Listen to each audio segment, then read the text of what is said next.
Dear televiewers, thank you for joining us. You want to set up a business, but you have no funds. Today for this new edition, we are going to receive Mr. Paul Mbua, a funds manager, an entrepreneur who has the solution. How? Let's find out in Believe in Africa. Félicitations! Vous gagnez 1000 francs de crédit gratuit pour votre premier dépôt du mois. Yellow, oui c'est bon, à toi de jouer. Yellow, à toi de jouer.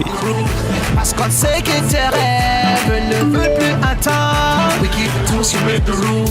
We keep the tools, you make the rules. We keep the tools. Yellow, à toi de jouer.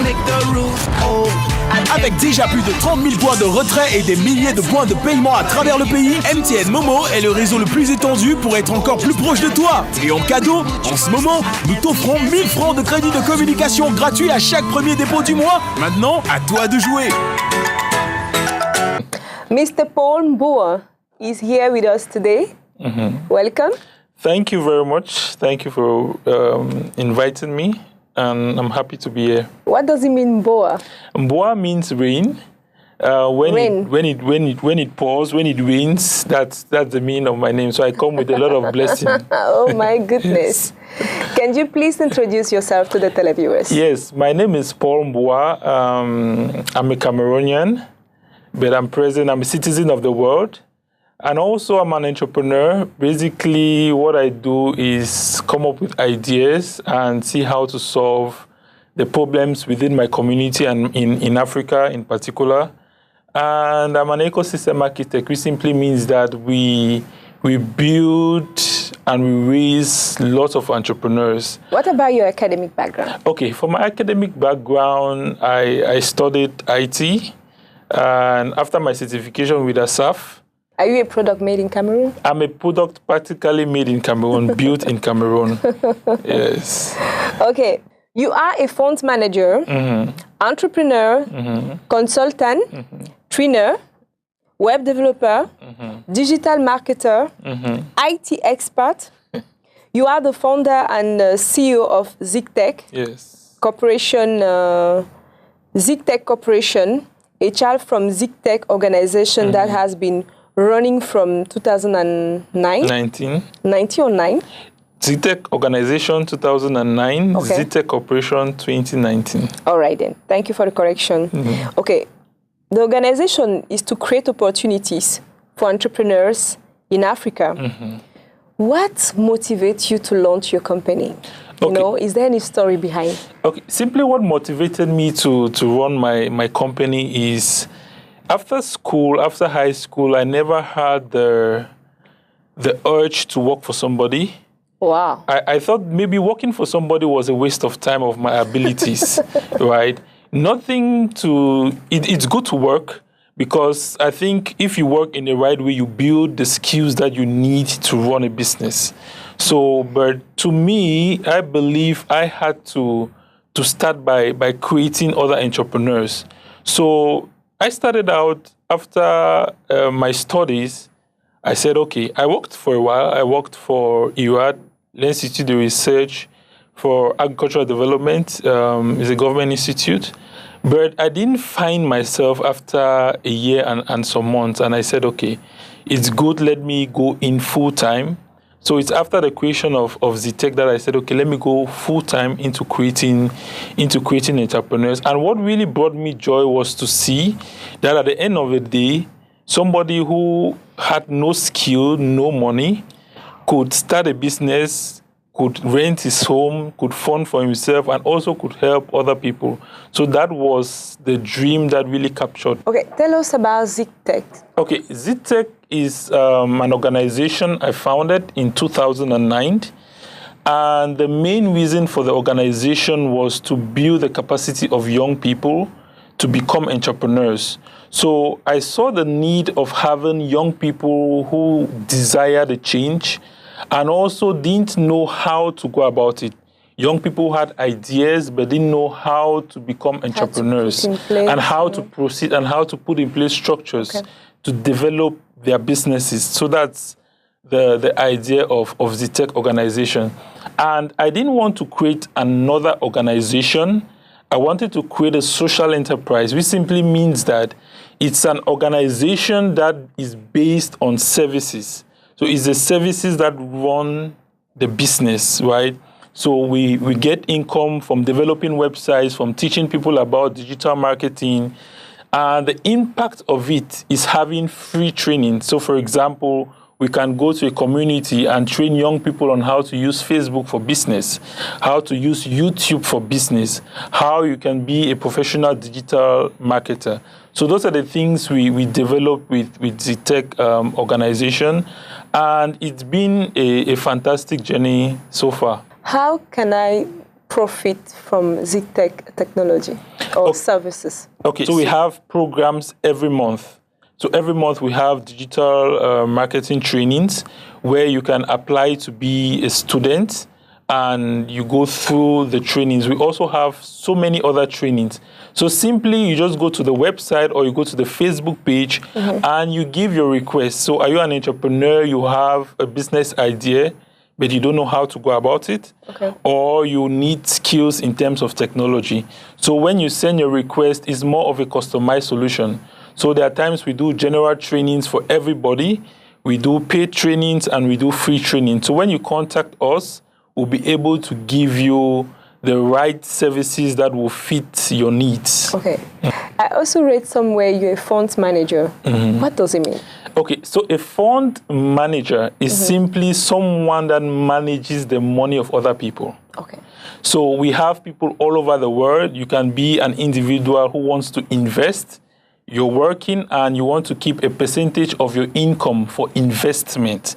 So a percentage of what comes to you, you want to invest it, but you don't know where to invest. So what you do is you bring the money to me and I will direct you on where to invest and get the best deals for you. So we have investors all over in the US, in South Africa, and they really want to invest in Cameroon and Africa, but they don't know where particularly to invest. Because we are on the ground, we know the entrepreneurs, we know their homes, we know their characteristics, we know everything about them. So they give us the money for us to invest in their place. But and we how earn, do you find them? You find them anywhere because we go to conferences, you have investment conferences, you have LinkedIn, you have lots of sites where you have angel investors. There are angel investors, which means they invest in very small companies, which means companies that do not have a growth, a strength, and that have maybe a low capital income. So they invest in those little companies and they invite us and say, okay, can you tell us the companies that are best to invest? So we recommend startups to them to invest. So what they simply do is there's an account where the money goes into, and now we as a fund manager, what I do is I direct the money where I see there will be return on investment. So the more they make money, the more I make money. So I earn a commission on every return on investment. So who are your clients? Okay, so my clients are basically the rich. My clients are the wealthy. My clients are also normal employees who are working in banks, who are working in state corporations, who are working in government. For example, we have a client who is investing 100,000 every month.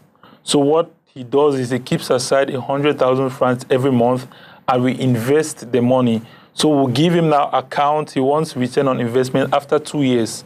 So we invested in a small business and after 2 years, it starts generating income and starts generating extra revenue for the person. Okay, I really want to understand how it works. How do you connect investors with growth companies? Okay, so for example, growth companies, we look out there for companies that are doing well. So we search through reports, through bank reports, ECOFIN reports. We have lots of reports, Africa Invest reports, and lots of reports. And also we meet those startups and those companies in seminars, in summits, and also by referrals. So we have a list of companies that are doing very well because it's based on those companies that put their information out there. If your information is not out there, it's difficult for us to know. So those companies put their information out there. For example, STV wants to invest in Gabon. and he puts it over the social media, we see that, okay, there's a growth pattern, there's a growth opportunity, and therefore we contact you to find out if there's any need for investment. So when we see that there's a need for investment, we find out the amount that you need, and in our database of investors, we can contact to say, okay, there's this company, STV, that wants to expand, is expanding, you understand. In other parts of Africa, this is an opportunity to invest because there's an opportunity for growth, because every investor wants to see an opportunity for growth. If your business cannot show growth, they cannot invest in your business. We've been working, as I said, with Zixtech organization since 2009, and I've been meeting entrepreneurs all over Cameroon and all over the world and Africa. But we discovered that there was a disconnect. We had lots of entrepreneurs doing so great things, and also they didn't have the money to continue or to pursue that growth. So we created Zixtech Corporation in 2019, this year in January, and we registered it in the US as a corporation. So basically what we do is legally, we can receive investment from the US because most of our investors have companies and firms in the US because of the compliance issue. You know, with Africa, especially Cameroon, there's a lot of technicalities when it has to do with the law. But if you're based in the US, because of compliance, you tend to be trustworthy, and therefore we can have investments and also link them now to Africa. Okay. If I may ask, what makes you so credible? Okay, what makes us so credible? It's just to ensure the televiewers, people watching us, they may like to follow you and find out more, As when you talk about digital stuff, somebody somewhere in the world investing into your business, people are curious, It's not yet in our culture to just jump into it's true. Grab those kind of opportunities. Yeah, sure. I just want to reassure the televiewers. What makes you so credible? What really makes us credible is our work we've been doing with the Zixtech organization. We've been operating the Zixtech organization since 2009 with no funds. And we are more of an impact-driven organization. So we have a base where we've been working for more than 10 years with no funds, which means that we're not soliciting money from international organizations. We're operating from within, which means from Cameroon, all the resources were coming from within Cameroon. Even though we had help, investors coming in later on, but what really gives us our strength is impact. We are more tied to the social, which means we are not more of a capitalist firm that we just want to make profit, but our concern is simply the community. Are you solving a problem that is really helping the community?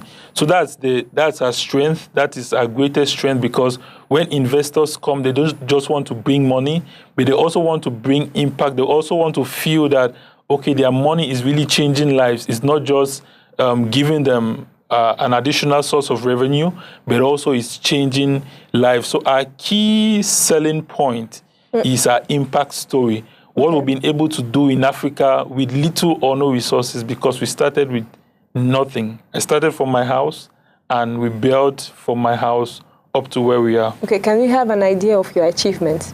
Okay, so basically, I don't really love to talk much about that, but in 2016, we were nominated as the Social Enterprise of the Year by African Youths Award. And in 2017, we were invited by Yali. We also have little other achievements in Africa, because we are like the smallest investment fund, but that is organizing the African Business and Investment Summit. So we are barely 4 months old, but we are inviting investors from all over Africa and the world to come and invest in businesses and entrepreneurs in Africa. So that is a little bit of what we've been able to achieve so far. Is there any challenge in your field? Yes. doing this business? I don't know. I would say there are lots of challenges. One thing is we can say young people are the future of tomorrow, but the young people need to take their destiny into their hands. So, for example, you have so many young people coming to you and say, oh, I need money for business, I need investors, but they are not willing to do the work that it takes to get those investors. Because it's not just about you being a CEO. You can have an idea, but you must not necessarily be the CEO of the company. You have so many businesses that the founders are not the CEOs, right? But in Cameroon or in Africa in general, you have lots of young people. So we are facing a lot of issues about young people. They don't want to develop their skills because for example, we have an investor who wants to invest $1 million into companies in small businesses in Africa. But how many small businesses can take $1 million? And that's what we find a difficulty because there's money in our hands, but where are the people to take the money? That's why we're organizing the African Business Investment Summit. I was talking with an investor 2 days ago, and he's willing to invest $5 million into an agri sector. But he wants to see growth. He wants to see professionalism. He wants to see so many things that these young people are not willing to give, right? We are just so passionate about entrepreneurship, but you need to create structures. Because somebody does not invest his money in the wind, right? He invests his money, his hard-earned cash, to really gain profit and also to invest and have a livelihood for his generation. So somebody will not give you, let's say, 100 million for you to joke about or for you to joke around. So I think the first issue we have is with entrepreneurs. The second issue we have is with government regulation, right? The climate is not really favorable for investment. That is the truth. And also, if somebody invests in Cameroon and there's a problem, we know the issues we have with our judicial system. So that's why we took the conference to Rwanda. For example, in Rwanda, you have a day to create a business online. You are not going to any office. Same here in Cameroon, you create online, but you still need to go to an office to fulfill some paperwork. But in Rwanda, you can do everything online. You take a day to create a business. You don't pay anything to create a business. That's an incentive, right? Another thing for investors, for you to do business in Rwanda, for example, you need $80,000 a year to pay for your visa for you to be able to stay in Rwanda as a business person for 1 year. But in Cameroon, we have no fixed figure. So we have difficulties in terms of government regulation, and also the political and the socioeconomic climate is not really favorable for investment. Why? Because an investor will say, if I'm investing in Cameroon, what are the guarantees? What guarantee do I have that after 2, 3 months, 4 months, or a year, I'll still have my investment? We have to also take into consideration that investors invest in the long term. So which means they don't invest just for 1, 2, 3 years. They invest 5, 10, 15 years. So they want to see clarity in terms of governance. So a lot of those things are hindrances in terms of bringing the appropriate investments into. What are your requirements? Okay, so first of all, I would say is the business climate, right? Is the business climate, deregulate a lot of things. We don't need a lot of rules. Normally, you need rules to govern, but deregulate a lot of things. I think visa to Cameroon should be free. And that's why we chose Rwanda, because we are inviting more than 60 countries for the business summit. And you need, for example, let me give you a simple example. Traveling 15 countries in Africa, I'll tell you for a fact that countries that have a visa-free policy have a high level of influx of capital coming in and business people. Okay. I take 45 minutes to cross immigration in Cameroon, but I take 3 minutes to cross the same immigration in Rwanda. Wow. So tell me, where will I go normally? I would definitely choose Rwanda. So I think a visa-free policy will be good.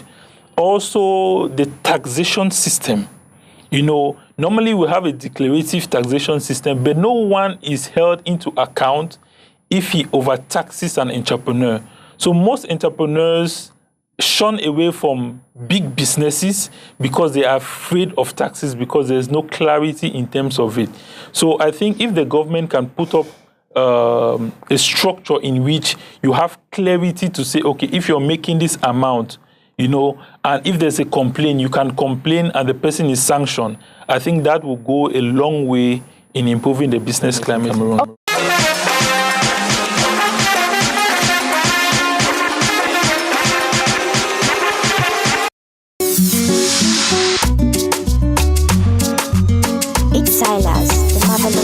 We need to talk about sexual health before it's too late.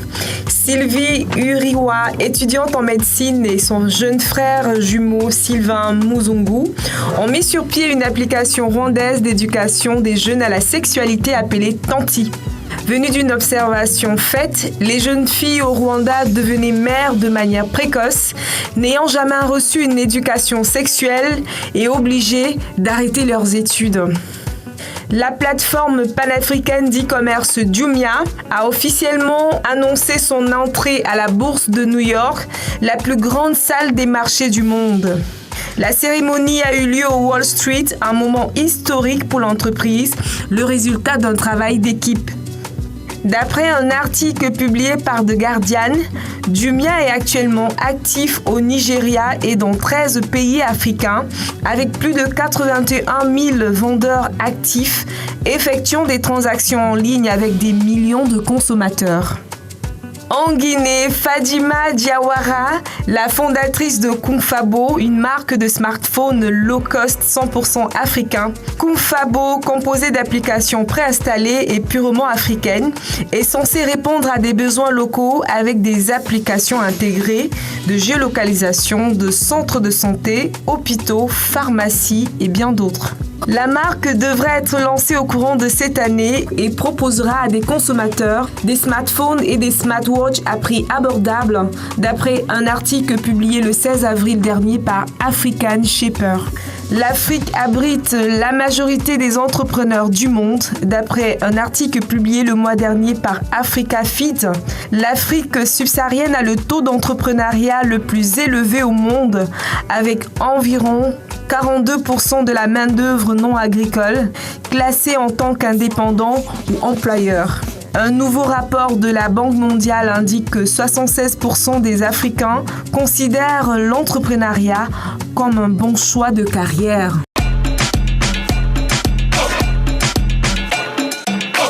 Dear televiewers, welcome back. We have so many talents across Africa. Mm-hmm. We have so many talents in Africa, and I think those talents just need to be showcased. And that's why we need to thank Believe, STV, and the other TV stations that are doing a great job to highlight and to showcase these talents. You meet a lot of young people doing. I met a young man in Ghana, that's in February, and he's making over $1 million in terms of revenue. So there are lots of talents in Africa, and we really need to celebrate them. Okay. Any difficult time you face during your career? Yes. You may like to share. I had so many difficult moments. I would say starting my business was really, really difficult when I had to move from my house now to an office. I had a difficulty of, Cameroon. In Cameroon, we love to see before we believe. And that's one thing that is also difficult for young entrepreneurs, because you just think giving up, like people don't really believe in what you're doing, and they want to see the results before they get to believe, before people say, okay, no, this person is really serious. So that's the first challenge I really had in my career. The next challenge is Zixtech, creating Zixtech Corporation. You meet lots of business people with money, but they don't believe in Africa because of poor leadership. So how do we explain that there's an opportunity in Africa, but because of poor governance, you can still have your money after 20, 30 years? I think that's been really challenging for me to really convince people also. More and more companies are trying to innovate and embrace new technology. Mm-hmm. You are a web developer, an IT expert. Is it possible for anyone to study web development? It's very possible because it depends on you. If you believe you can do it, you can do it. So you don't need any technical skills. Everything is online because firstly I am self-taught before going for extra training. And we also have trainings where we have a week. Within a week, you can develop a website.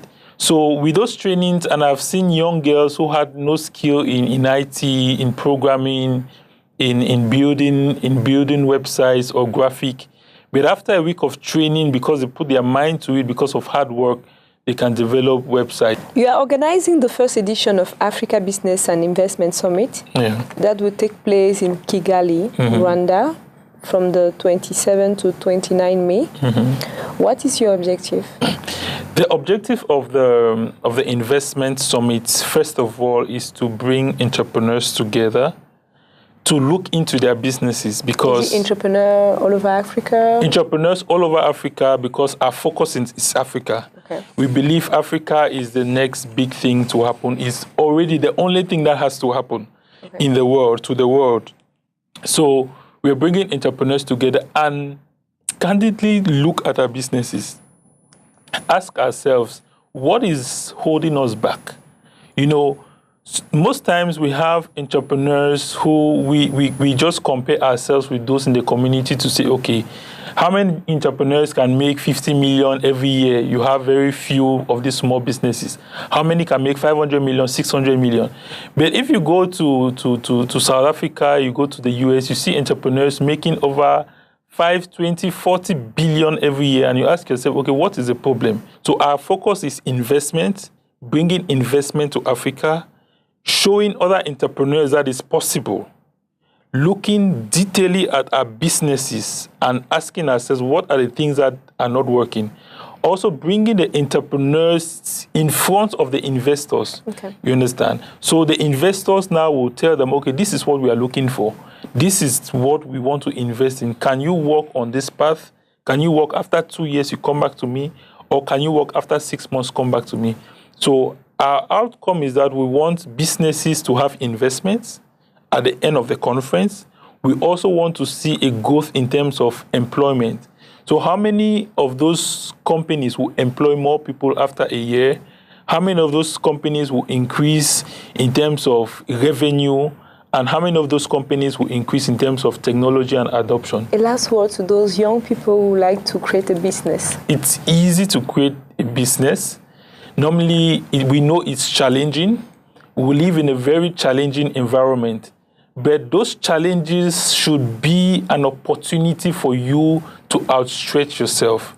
Don't ask yourself what your country can do for you. Ask yourself, what can you do for your next for your neighbor? What can you do for your community? Think about solutions that will really impact the lives of people. Don't get into business because you don't have a job. Get into business because you're passionate about Africa. Get into business because you're passionate about creating the Africa we want to see, creating jobs for the jobless, creating those opportunities, and also impacting your community. You know, money is a tool. And if you know money is a tool, you know the right business to get into.